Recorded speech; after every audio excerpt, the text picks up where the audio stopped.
بسم اللہ الرحمن الرحیم۔ السلام علیکم۔ امید کرتی ہوں کہ آپ سب خیریت سے ہوں گے۔ ویلکم ہے آپ سب کا انابیہ وائس چینل پر۔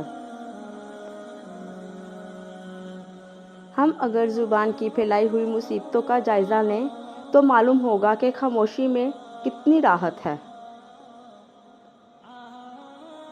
تم غلام ہو اس شخص کے سامنے جس سے تم محبت کرتے ہو۔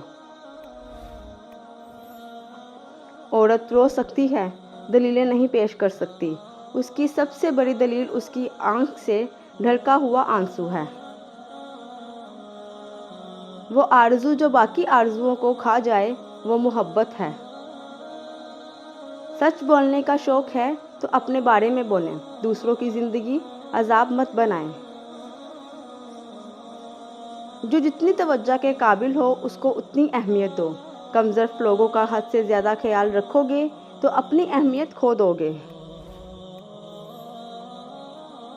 تعلیم انسان کو بولنا تو سکھا دیتی ہے مگر یہ نہیں سکھاتی کہ کب، کہاں اور کیا بولنا ہے۔ جب نظر انداز ہونا شروع ہو جائیں تو کنارہ کر لیں، کیونکہ وضاحتیں کبھی بھی آپ کا کھویا ہوا مقام واپس نہیں لا سکتی۔ ہاں، مگر خاموشی آپ کو مزید تذلیل سے ضرور بچا لیتی ہے۔ اپنے شریک حیات کے تمام عیب معلوم ہونے کے باوجود اس کے ساتھ بہترین زندگی گزارنا ہی اصل محبت ہے۔ اگر آپ نے اپنی چاہ میں کوئی کسر نہیں چھوڑی اور پھر بھی آپ کا ساتھی آپ سے ناخوش ہے تو اسے آزاد کر دیں۔ انسان کی خواہشات کا پیالہ اس لیے نہیں بھرتا کیونکہ اس میں ناشکری کے سوراخ ہوتے ہیں۔ لوگ ہمیشہ اپنی مرضی کے مطابق سوچتے ہیں، اس لیے انہیں وضاحتیں دینے کا کوئی فائدہ نہیں۔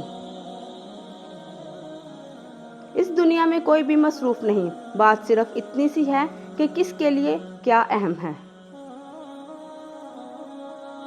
چھوٹا بن کے رہو گے تو ہی بڑی بڑی رحمتیں ملیں گی، کیونکہ بڑا ہونے پہ تو ماں بھی گود سے اتار دیتی ہے۔ جو عورت اس مرد کو نہ سنبھال سکے جس نے اس سے دل سے محبت کی ہو، ایسی عورت بدقسمتی کی بہت بڑی مثال ہے۔ کسی بے قدر شخص سے کی جانے والی مخلص محبت آپ کو ساری زندگی کے لیے ذہنی مریض بنانے کے لیے کافی ہوتی ہے۔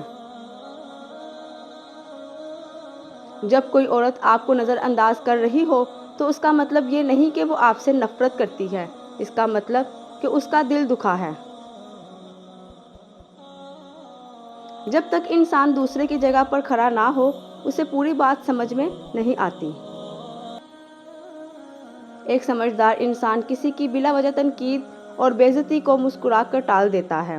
کسی ایسی بات کو مسکرا کر نظر انداز کر دینا سمجھداری ہے جو آپ کی شخصیت کے خلاف ہو۔